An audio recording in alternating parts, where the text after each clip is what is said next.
Vote चोर। आगे भी कुछ सेंटेंस है। राहुल जी प्रेस कॉन्फ्रेंस करते हैं और तथ्यों के साथ उन्होंने अपनी बात रखी। कर्नाटक में अलंद एक असेंबली रही, उसके एमएलए भी उन्होंने स्टेज पर मौजूद किए।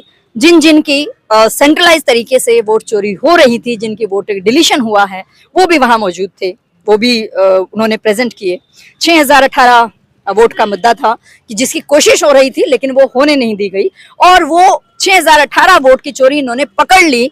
शायद उसकी वजह से उनके एमएलए, कांग्रेस पार्टी के एमएलए जीत भी गए, जिसके उन्होंने कल स्टेज के ऊपर उनकी मौजूदगी दी थी। उसके बाद उन्होंने कहा कि कर्नाटका की सीआईडी ने 18 महीनों में 18 लेटर ईसी को दिए हैं, इलेक्शन कमीशन को, लेकिन इलेक्शन कमीशन ने किसी भी एक भी लेटर का जवाब नहीं दिया।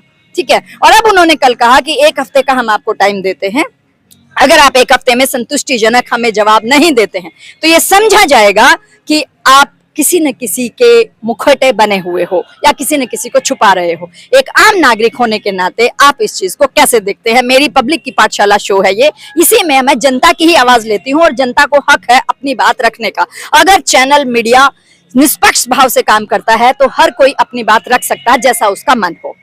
बताइए, आप कहाँ से आते हैं? I am from Rajasthan. अच्छा, अच्छा, ठीक है। मैं तो इस बारे में ये कहूंगा कि पब्लिक का आप ओपिनियन सबका लीजिए। अभी हम तो देखो सोशल मीडिया पे ज्यादा देखते हैं, यहाँ मीडिया के सामने तो रूबरू नहीं होते हैं कभी भी। चलो आप मिल गए तो आपसे बातचीत हो रही है। अगर राहुल गांधी दिखा रहे हैं तो इलेक्शन कमीशन को जवाब देना चाहिए। अगर उन्होंने 18, आप जो बता रहे हैं सीआईडी ने 18 महीने में 18 लेटर लिखे, 18 महीने सीआईडी हमारे लेटर का तो कोई जवाब नहीं देगा, सीआईडी का तो देना पड़ेगा उनको।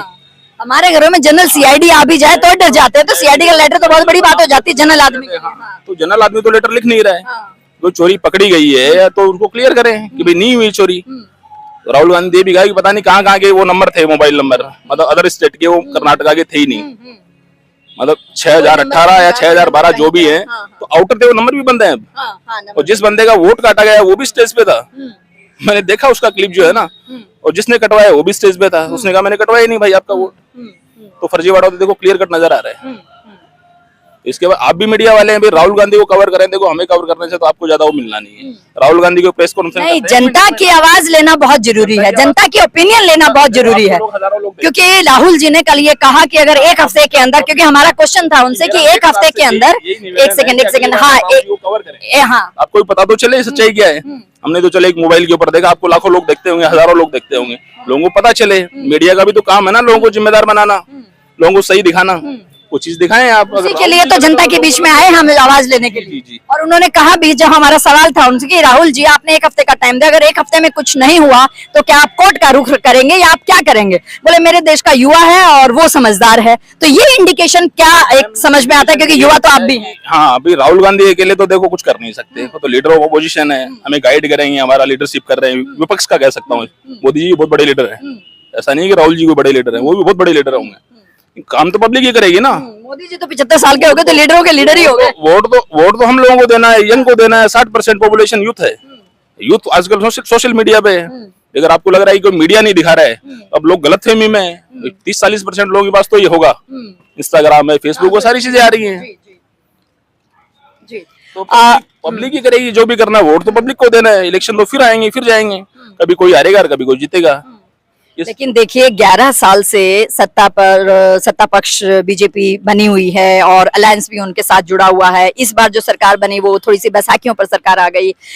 राहुल जी को कांग्रेस का अध्यक्ष भी बनाया गया, कमान भी दी गई, लेकिन रिजल्ट क्या निकले, बात यहाँ आ रही है। क्योंकि देखिए जिस युवा की बात हो रही है, जिस जनता की बात हो रही है, 60% है और राहुल जी तथ्य रख रहे हैं, बाकायदा प्रूफ के साथ रख रहे हैं। छोटा सा रिजल्ट बता सकता हूँ, पहले कोई 45 सीटें थी और आज 100 सीटें हैं, तो रिजल्ट तो आपके सामने है, छिपा तो नहीं है। छिपा है आपसे, अगर 45 से 100 हो जाए तो छिपा तो नहीं है।